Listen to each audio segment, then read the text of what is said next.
Y en la clase de hoy vamos a ver la última parte de límites. Vamos a empezar haciendo un repaso de lo que fueron las clases anteriores, en donde vimos las distintas definiciones de límites y de asíntotas. Y finalmente vamos a ver cálculos de límites con funciones trigonométricas, y con esto vamos a terminar los temas de la guía 3. Empecemos repasando entonces lo que vimos hasta acá. Acá pueden ver las distintas variedades de límites con las que nos podemos encontrar. Empezando por un límite puntual finito, esto es cuando la variable se acerca a un punto finito y el resultado es finito, ¿sí? Cuanto más nos acercamos en la variable x al punto A, la función tiende a parecerse más y más al punto L. Límite puntual infinito le decimos cuando la variable tiende a un número finito y el resultado tiende a infinito, ¿sí? Los valores de la función para todos aquellos x cerca del punto A son cada vez más y más grandes. Otro límite que hemos visto es el límite finito en el infinito, decimos cuando la variable tiende a infinito, ¿sí? Toma valores muy grandes de x, la función se acerca más y más a un valor L. Y por último, y podemos tener otras combinaciones, acá yo solo estoy poniendo algunas, un límite infinito en el infinito. Cuando la variable tiende a infinito, o sea, los valores de x son muy grandes, los valores de y también tienden a infinito, o sea que crecen ambos. Es acá donde, en estos dos últimos, donde podemos tener todas las versiones de más y menos infinito, ¿sí? Si los valores de x son muy chicos, si los valores de y son muy chicos negativos, entonces ahí podemos tener las otras definiciones con más y menos infinito. Antes de hacer algunos ejemplos y algunos ejercicios, vale resaltar algunos tipos de indeterminaciones, cosas que no sabemos a priori el resultado, y estas son las más comunes. Cuando nos encontramos con que un límite está tendiendo a 0 sobre 0, esto no es obvio cuál es el resultado, a más infinito sobre más infinito, o menos infinito sobre menos infinito, o cualquier combinación de estos signos. Un 0 por infinito tampoco es obvio cuál es el resultado, e infinito menos infinito tampoco es obvio. Tengan en cuenta que infinito no es un número, ¿sí? Entonces por ahí pensar que la resta de infinito menos infinito me podría dar 0, eso no tiene sentido, porque no es un número fijo, sino que alguno de estos podría estar tendiendo más rápido a infinito o menos rápido, y los resultados dar algo distinto. Bueno, ¿qué hacemos con estas indeterminaciones? Lo que hacemos es operar, ¿sí? Decimos salvar la indeterminación, o sea, realizamos un poquito de álgebra sobre la función para ver cuál es el resultado de los límites, ¿sí? Entonces, a priori no sabemos el resultado, pero no hay problema, podemos salvar esas indeterminaciones. Veamos algunos ejemplos entonces que combinan varias de las definiciones de límites que hemos visto hasta acá. Tenemos el límite para x que tiende a infinito de la raíz cuadrada de 18x cuadrado más 1 por 1 sobre la raíz cuadrada de 32x cuadrado menos 3. Si tratamos de evaluar qué es lo que pasa, ¿se acuerdan que las propiedades del límite varían tanto cuando la variable tiende a un punto como cuando la variable tiende a infinito? Entonces, si uno intenta evaluar estos polinomios a donde está teniendo el límite, vamos a ver que el primero de estos factores tiende a infinito, y el segundo de los factores, que es una división, tengo una división por algo que es muy grande. Esta raíz de acá abajo tiende a infinito también, pero está dividiendo, o sea que todo este término tiende a 0. O sea que el resultado me está quedando del tipo infinito por 0, que ese es un tipo de indeterminación. Entonces, vamos a operar un poco sobre esta función. Lo primero que voy a hacer, a esto en vez de verlo como un producto de dos números, lo voy a escribir como el cociente entre las dos raíces, y ya que la raíz es distributiva con respecto del cociente, voy a poder meter el cociente de estos dos polinomios dentro de la radicación. Entonces, en definitiva, estamos tratando de calcular el límite para x que tiende a infinito de la raíz cuadrada del cociente de dos polinomios. Una de las propiedades nos decía que si este límite existe, el límite de la raíz es lo mismo que la raíz del límite. Entonces, veamos acá a qué está tendiendo lo que tenemos acá adentro. Tenemos un polinomio en el numerador con exponente x cuadrado, es decir que cuando x tiende a infinito, y lo mismo está pasando con el polinomio del denominador, o sea que llegamos a un infinito sobre infinito, que de nuevo es una indeterminación, o sea que tengo que seguir operando para poder saber el resultado. ¿Qué es lo que voy a hacer para tratar de salvar esta indeterminación? En general, en los límites, cuando la variable tiende a infinito, el procedimiento es muy similar cuando tenemos cocientes de polinomios. Lo que vamos a hacer es sacar factor común la x a la potencia más grande de cada uno de los polinomios. En este caso los dos tienen x al cuadrado, así que voy a estar sacando x al cuadrado del numerador como factor de 18 más 1 sobre x al cuadrado, y en el denominador me quedará x al cuadrado factor de 32 menos 3 sobre x al cuadrado. Acá podemos simplificar el factor x al cuadrado que está multiplicando en ambos. O sea que en definitiva el límite que estoy tratando de calcular es este que vemos acá. Acá podemos aplicar, ¿sí? Tratar de calcular el límite. 18 es una constante, así que el límite va a seguir siendo 18. Y el segundo término de esta suma, tenemos 1 sobre x al cuadrado, donde x está tendiendo a infinito. O sea, 1 dividido un número muy grande, lo habíamos dado como una propiedad también en la clase pasada. Este factor, todo el cociente de 1 sobre x al cuadrado va a tender a 0. Y lo mismo va a pasar en el denominador. El límite de 32 va a ser 32 y el límite de lo que tenemos restando va a tender a 0. O sea que en definitiva me va a quedar que el resultado va a ser que el numerador tiende a 18 y el denominador tiende a 32. O sea que me queda la raíz de 18 sobre 32. Acá podemos simplificar, saco la mitad, me queda la raíz de 9 sobre 16, distribuyo la raíz para encontrar el resultado 3/4. Veamos un ejemplo más. Acá tenemos un límite puntual, ¿sí? Porque tenemos la variable que tiende a menos 2 y queremos saber el resultado de esta operación. La función es un cociente de dos polinomios, arriba tenemos una cuadrática y abajo una función lineal. Veamos a qué tiende cada uno de el numerador y el denominador cuando la variable se acerca a menos 2. Si evaluamos en cada uno de estos polinomios, el menos 2 al cuadrado, menos 2 me da 0, y lo mismo me pasa acá abajo, menos 2 más 2 me da 0. O sea que tengo un 0 sobre 0, es una indeterminación. Por lo tanto, voy a tener que trabajar un poco sobre la expresión de la función. ¿En dónde puedo llegar a trabajar acá? Bueno, en el numerador tengo esta expresión cuadrática. Puedo tratar de escribirla de la forma factorizada. Y para eso voy a buscar sus raíces con la fórmula de Bhaskara, ¿sí? Que teníamos es menos b, las raíces están dadas por menos b más menos, la raíz cuadrada de b cuadrado, menos 4 por a por c, que c es negativo, así que se me hace positivo, y puedo encontrar que las raíces son el 1 y el menos 2. El menos 2 yo ya lo tendría que haber supuesto, porque cuando yo lo evalué en menos 2, el polinomio me dio 0, así que eso es una forma de chequear que haya encontrado bien las raíces. Entonces, escribamos el numerador de la forma factorizada. Entonces va a ser x menos la raíz 1 por x menos menos 2, me queda x más 2.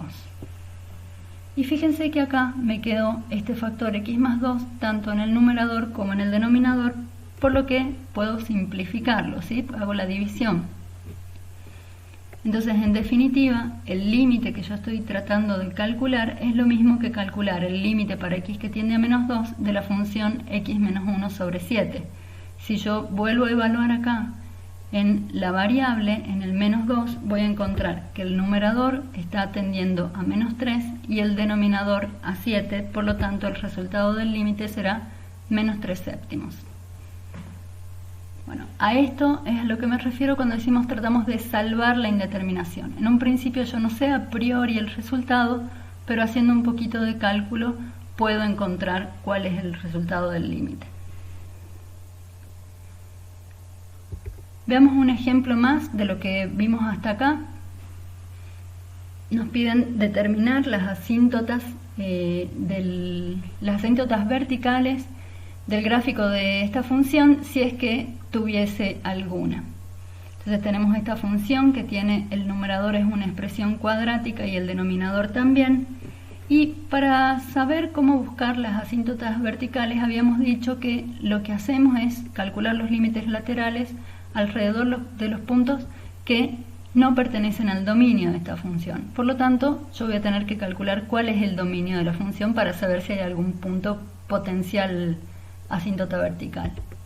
Entonces, el dominio va a estar dado por los x que hagan que la función esté bien definida. Y como esta función es racional, le tengo que pedir que el denominador sea distinto de 0. Entonces, ahí tengo esta cuadrática, voy a volver a buscar las raíces para poder hacer saber cuáles son los ceros, digamos, y después los voy a excluir. Y encontramos que las raíces son el 3 y el menos 1. O sea, el dominio de esta función son todos los reales, exceptuando los puntos menos 1 y 3, porque me anulan el denominador.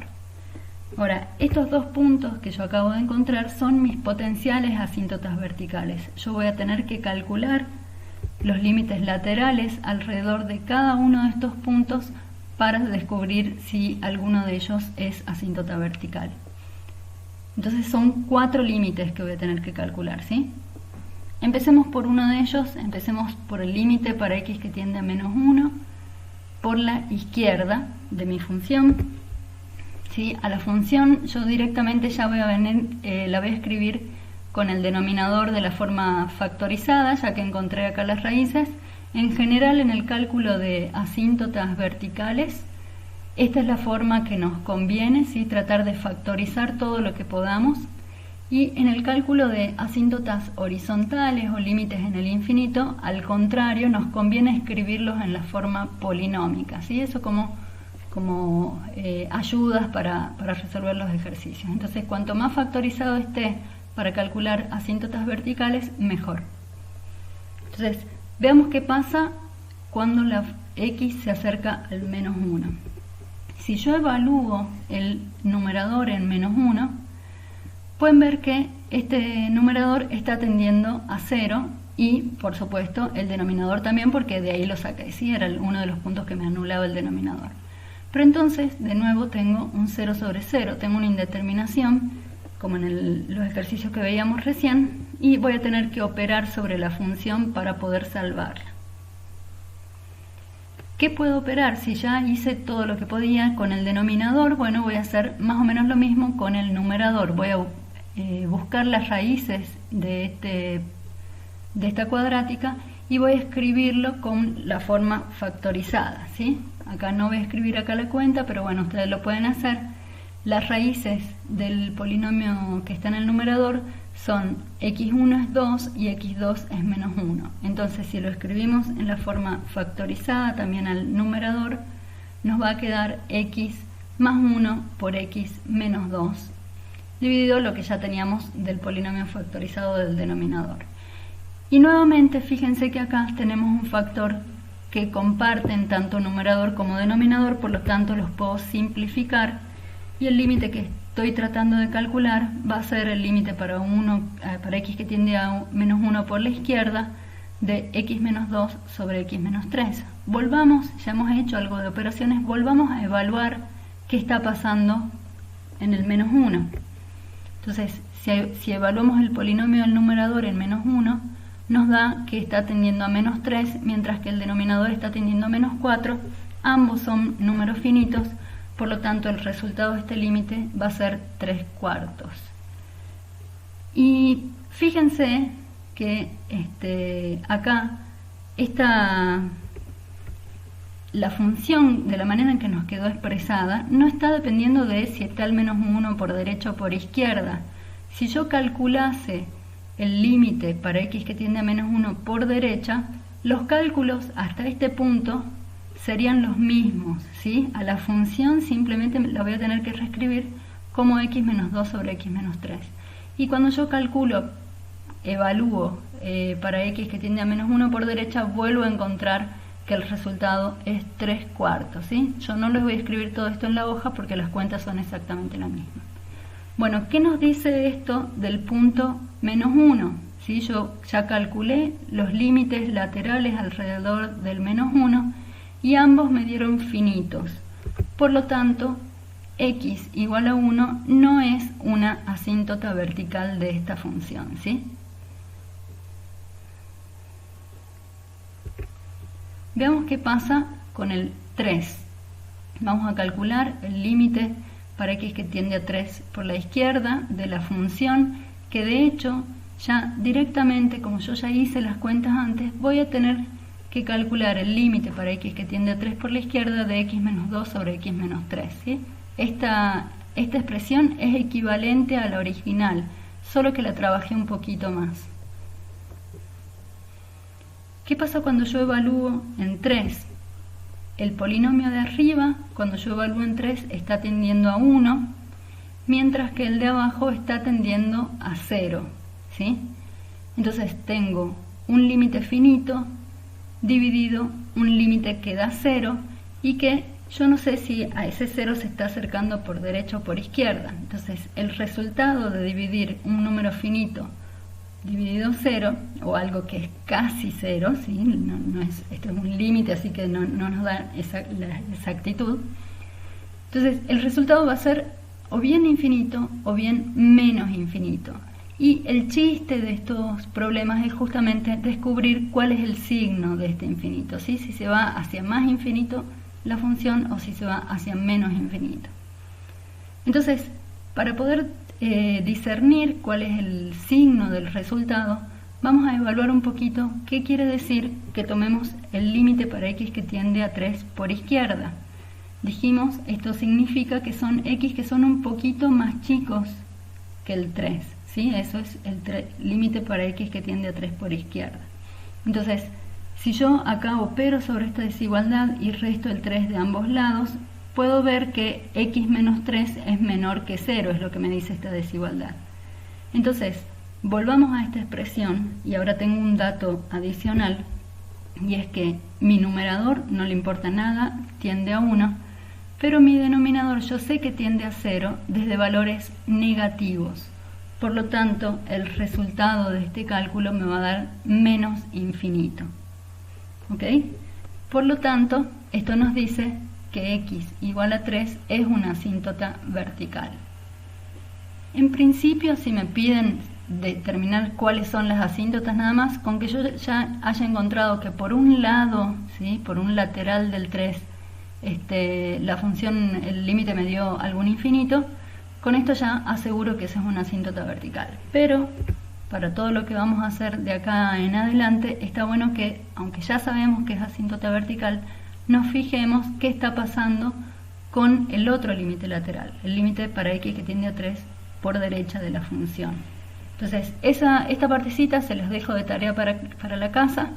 Lo único que va a cambiar es esta última parte de la evaluación, ¿sí? Fíjense hacia dónde va el límite de la función cuando x tiende a 3 por derecha. Bien, dejemos por el momento lo que son los límites de funciones polinómicas y pasemos a ver algunos límites de funciones trigonométricas. En particular nos vamos a interesar en aquellos límites cuando la variable está cerca del 0, ¿sí? Cuando el ángulo se acerca al 0. Con lo que hemos visto hasta acá, no podemos saber a priori cuáles son los resultados del límite para θ que tiende a 0 del seno de θ y del coseno de θ, ya que las propiedades que teníamos, por ejemplo, que el límite de cuando x tiende a de un polinomio es el polinomio evaluado en a, es válido para un polinomio, y acá no estamos trabajando más con polinomios. En la próxima unidad, en la próxima guía, ya vamos a aprender algunas otras herramientas para calcular más fácilmente estos límites y de hecho para cualquier ángulo, pero por ahora nos vamos a valer de nociones geométricas para determinar los valores de estos límites. Empecemos calculando el límite para θ que tiende a 0 de seno de θ. Recurrimos, como siempre, a la circunferencia unitaria. Acá está marcado un ángulo θ positivo, ¿sí?, en el primer cuadrante. Y si recordamos un poco a cómo se definía el arco sobre la circunferencia, el arco de este sector que está marcado se calcula como r por θ, ¿sí? Tal vez no lo tienen tan presente a esta forma de escribir la longitud del arco de un sector, pero lo que sí se deben acordar es la longitud de toda la circunferencia, que es 2π por radio. Bueno, porque el ángulo, cuando tomamos toda la circunferencia, es 2π y lo multiplicamos por el radio. Bueno, acá cuando tenemos un sector con un ángulo θ es r por θ. Pero en esta, que es la circunferencia unitaria, el radio vale 1. Por lo tanto, el arco acá va a ser igual al ángulo. ¿Está bien? Bien, ahora vamos a ubicar en este gráfico el seno de θ, que es lo que nos interesa calcular el límite. ¿Sí? El seno lo podemos dibujar acá sobre el eje de las y, pero por ahora lo vamos a trasladar acá desde el punto hasta el eje de las x, y este que está marcado en rojo es el seno del ángulo θ. Y algo más que vamos a utilizar es la cuerda, ¿sí? Esta línea entre P y Q, que es subtendida por el ángulo θ. Bueno, de este gráfico se puede ver que siempre la cuerda es menor que el arco, ¿sí? Eso lo vamos a escribir acá. La cuerda PQ es menor que el arco θ, que se mide acá afuera, ¿sí? Lo otro que vamos a mirar es este triángulo que quedó definido acá, en donde, tal vez si ponen, a mí me es más fácil poner la cabeza de costado, es un triángulo rectángulo. Acá abajo tenemos el ángulo recto, en donde la línea azul, que es la cuerda que habíamos definido, la PQ, es la hipotenusa de este triángulo. Y la hipotenusa siempre es mayor que cualquiera de sus catetos, o sea que esta hipotenusa va a ser mayor que el cateto que está marcado en rojo. Y eso también lo vamos a dejar escrito por acá. El cateto vale seno de θ es menor que la hipotenusa PQ. Y ahora fíjense que acá tenemos una desigualdad que decimos PQ es menor que θ, pero a su vez es mayor que el seno de θ. Por lo tanto, de ahí podemos deducir que el seno de θ es menor que θ. Si ahora pensamos, no lo voy a dibujar para que no se enrede mucho esta figura, pensamos ángulos medidos en sentido negativo, ¿sí? Menores que 0, pero mayores que menos pi sobre 2, o sea que están en el cuarto cuadrante.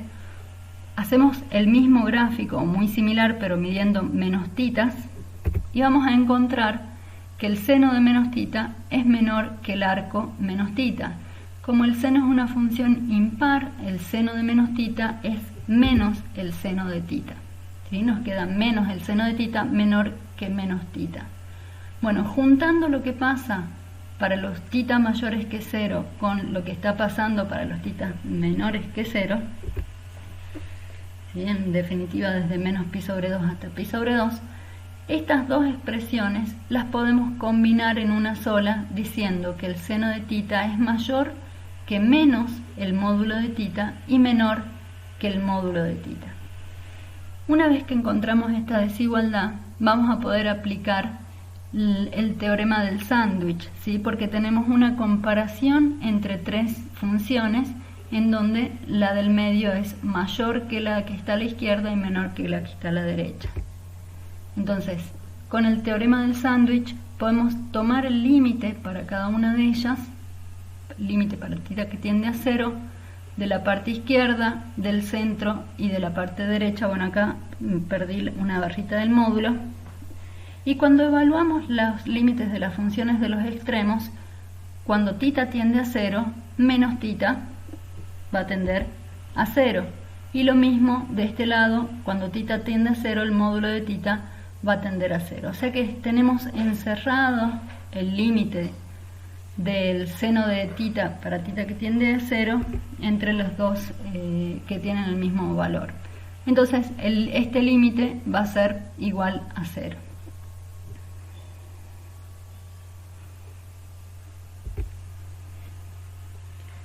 Una vez que hemos determinado que el límite para θ que tiende a 0 del seno de θ es 0, podemos calcular el límite del coseno. Podríamos hacerlo de manera geométrica, similar a lo que hicimos recién, pero lo otro que podemos usar es la identidad trigonométrica fundamental, que nos decía que el seno cuadrado de un ángulo más coseno cuadrado de un ángulo es igual a 1, y de allí despejamos el coseno en función del seno, ¿sí? Que podemos decir entonces que el coseno de θ es la raíz de 1 menos seno cuadrado de θ.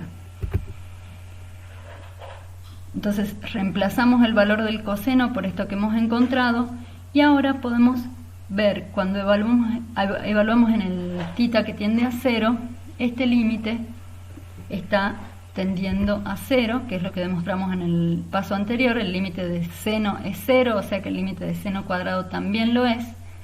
Por lo tanto, el resultado del límite cuando θ tiende a 0 del coseno de θ es igual a 1. Bien, ya que sabemos calcular el límite de seno y coseno cuando θ tiende a 0, vamos a ver otros tipos de límites que se llaman límites notables, que en general vamos a usar el resultado de estos límites. Ahora vamos a ver cómo se demuestra uno de ellos, pero en la gran mayoría de los ejercicios ustedes simplemente van a tener que usar estos resultados que tenemos acá, sobre todo en aquellos ejercicios en donde nos queda una indeterminación. Vamos a tener que operar con funciones trigonométricas y tratar de llegar a algunos de estos límites notables que sabemos sus resultados. Fíjense que por ellos mismos estas son indeterminaciones, pero ya hemos calculado cuál es su resultado. Cuando θ tiende a 0, dijimos que el seno de θ tiende a 0 y θ también, o sea que acá tendríamos un 0 sobre 0. Pero bueno, alguien, y nosotros ya lo vamos a demostrar, demostró que este límite tiende a 1. Lo mismo pasa con estos otros dos límites notables. El límite para θ que tiende a 0 de coseno de θ menos 1. Cuando θ tiende a 0 dijimos que el coseno tiende a 1, 1 menos 1 es 0 y el denominador tiende a 0, o sea que tengo un 0 sobre 0, y de nuevo se calculó este límite y se encontró que el resultado es 0. También el límite para θ que tiende a 0 de tangente de θ sobre θ da igual a 1. Bueno, como les decía, principalmente vamos a usar estos resultados, pero vamos a ver ahora cómo se demuestra que el límite para θ que tiende a 0 de seno de θ sobre θ es igual a 1. Vamos a trabajar con este medio semicírculo, solamente para los θ positivos, o sea que vamos a estar viendo el límite para θ que se acerca al 0 desde valores positivos. Habría que hacer lo mismo para θ negativos, ¿sí? Lo vamos a dejar planteado. Entonces, tomemos este sector, el sector ABE con ángulo θ. Vamos a utilizar también el triángulo definido también por los puntos ABE, pero que pueden ver acá tenemos la cuerda que habíamos definido en la otra demostración, y vamos a usar un triángulo más, que es este que está acá en verde, que está definido por los puntos ABF. Si comparamos las áreas de cada uno de estos de estas tres figuras que hemos marcado en el gráfico, podemos ver que la más pequeña de las áreas es la del triángulo rojo. Luego sigue el área del sector celeste, ¿sí? Que tenemos acá el ABE, que es un sector, no es un triangulito, pero no encontré un simbolito. Y el área más grande es la del triángulo ABF, ¿sí? Entonces, ahí tenemos una desigualdad entre áreas. Vamos a ver cómo escribimos estas áreas. El área de un triángulo, para recordar, se calculaba como base por altura sobre 2. El área de un sector de un círculo se calcula como el ángulo dividido 2 por el radio al cuadrado. Acá de nuevo uno tiene que traer a la memoria lo que conocemos del círculo completo, que decimos el área de un círculo es pi por radio al cuadrado. Bueno, pi es la mitad de todo el ángulo de la circunferencia, ¿sí? Entonces, bueno, para un sector de ángulo θ, el área es pi sobre 2 r cuadrado. Bueno, veamos cada una de estas áreas. El área del triángulo rojo, ¿sí?, que va a ser, dijimos, base por altura, tiene base AB, y la altura de este triangulito rojo es lo que está marcado acá, que es justamente el seno del ángulo θ, ¿sí? Lo ven acá, esta es la altura del triángulo ABE. Entonces, base por altura sobre 2, como la circunferencia en la que estamos trabajando es la unidad, el segmento AB mide 1, por lo tanto esto nos queda que el área del triángulo rojo es simplemente seno de θ sobre 2. Para el área del sector, el sector azul, que tenemos ABE también, pero en sector, dijimos que el área era el ángulo sobre 2 por r cuadrado. Como estamos en la circunferencia unitaria, el radio vale 1, o sea que simplemente nos queda θ sobre 2. Y finalmente, el área del triángulo verde va a ser base por altura, la base es el segmento AB, la altura es el segmento BF dividido 2.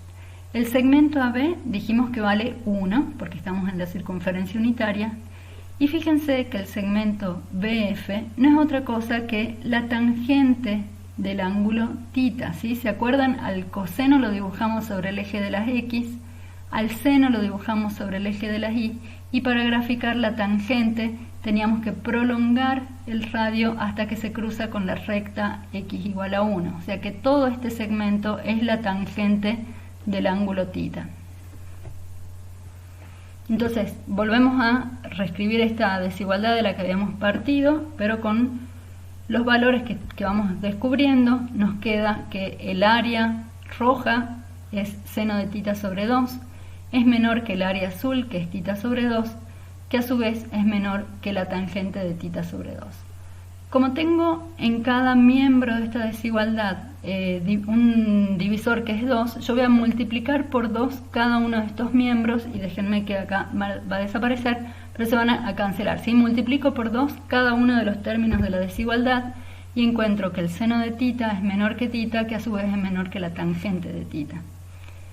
Lo que yo estoy tratando de encontrar es una expresión que esté relacionada con el seno de θ sobre θ, ¿sí?, para poder calcular este límite. Entonces yo voy a dividir cada uno de los miembros de esta desigualdad por seno de θ. Y acá, si resolvemos, el primero de los miembros de la desigualdad me queda seno de θ sobre θ es un 1, a este lo vamos a dejar igual. Y acá tenemos tangente de θ sobre seno de θ. La tangente de θ es el seno sobre coseno. O sea que me queda que 1 es menor que θ sobre seno de θ, que a su vez es menor que 1 sobre coseno de θ. Y llegamos a una desigualdad para aplicar el teorema del sándwich. Entonces, aplicamos el límite para θ que tiende a 0 por derecha, porque dijimos solo planteé todas estas cosas geométricas para ángulos positivos. Después podremos hacer lo mismo para ángulos negativos.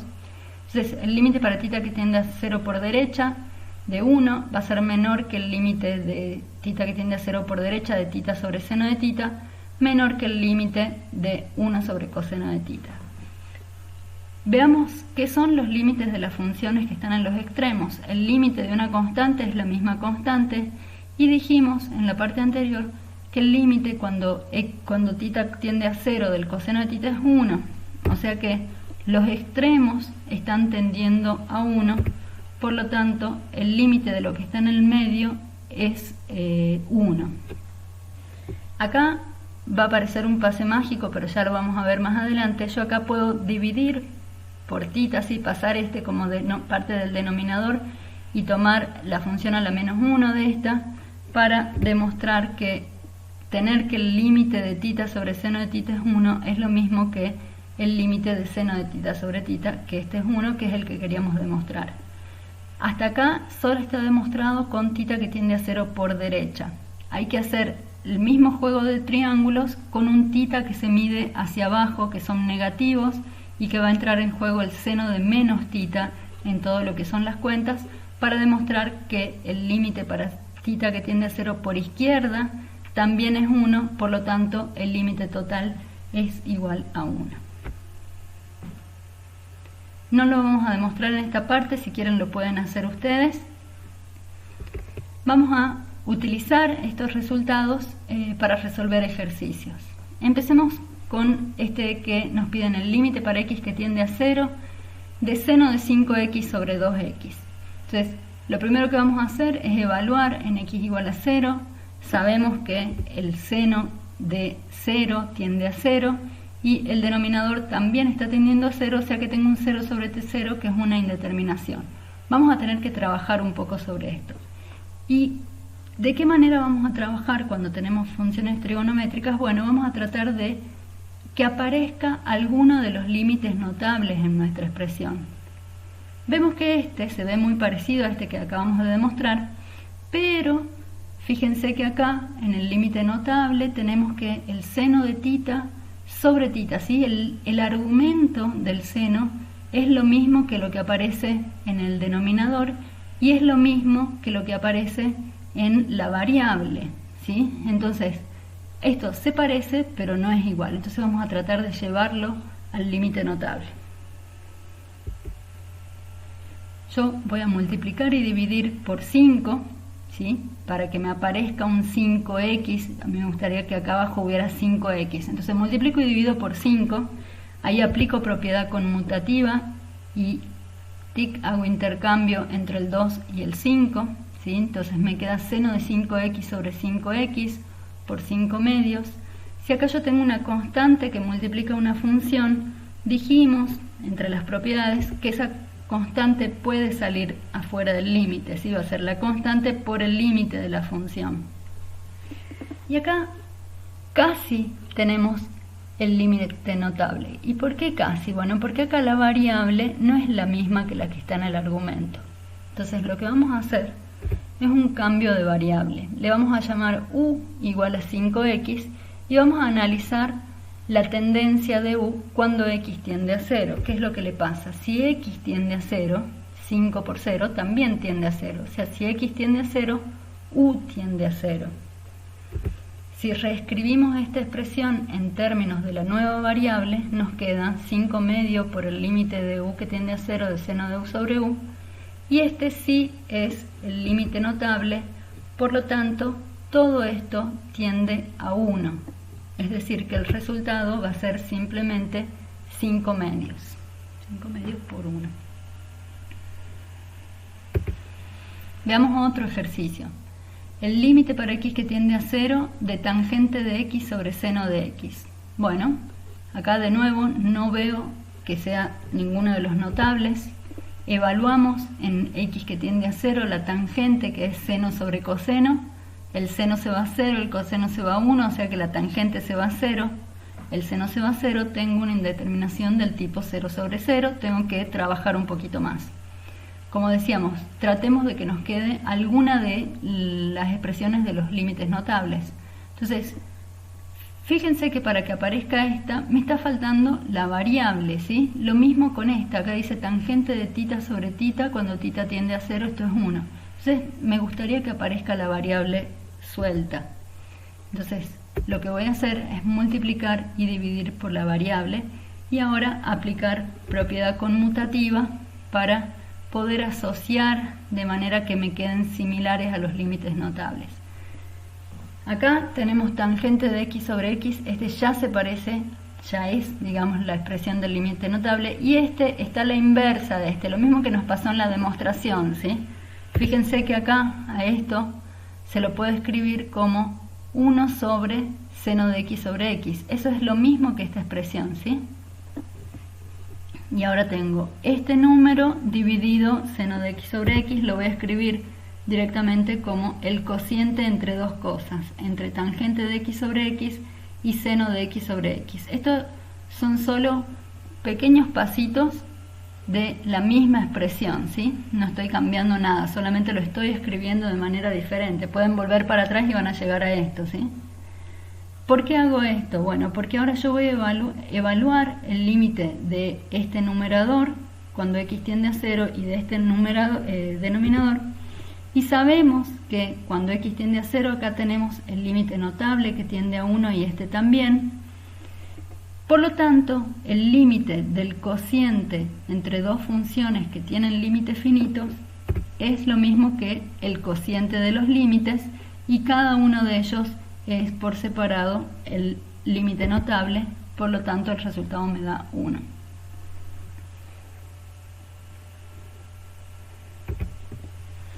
Y hacemos un último ejercicio aplicando esto de los límites notables. Tenemos el límite para x que tiende a pi sobre 2 de pi sobre 2 menos x sobre el coseno de x. Veamos qué pasa cuando evaluamos en pi sobre 2.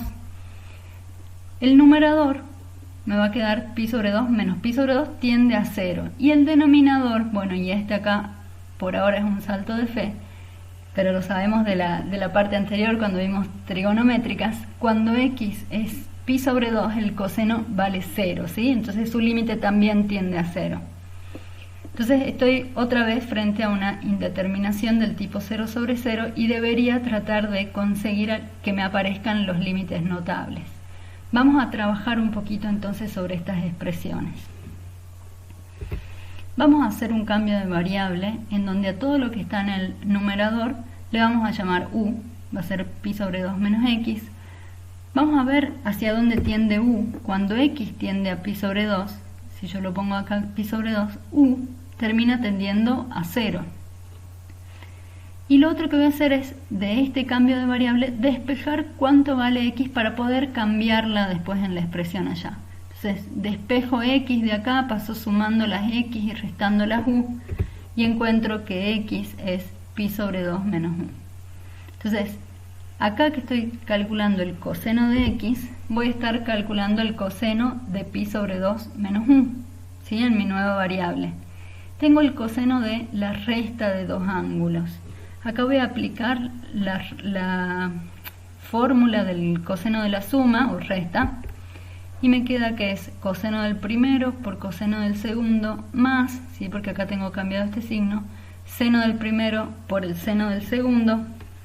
El coseno de pi sobre 2 dijimos que es 0, el seno de pi sobre 2 es 1, o sea, acá todo el primer término se me va porque 0 por cualquier cosa es 0, que es el elemento neutro de esta suma, y por lo tanto el resultado me queda seno de u, o sea, el coseno de x lo transformo en seno de u.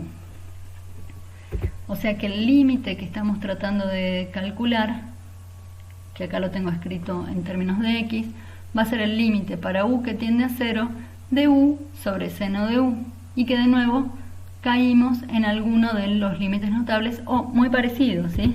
Acá de nuevo hago lo que hicimos recién, lo paso dividiendo a este u para ver exactamente la expresión del seno de tita sobre tita, y acá, como el numerador tiende a 1 y el denominador es un límite notable que también es finito, puedo distribuir, ¿sí?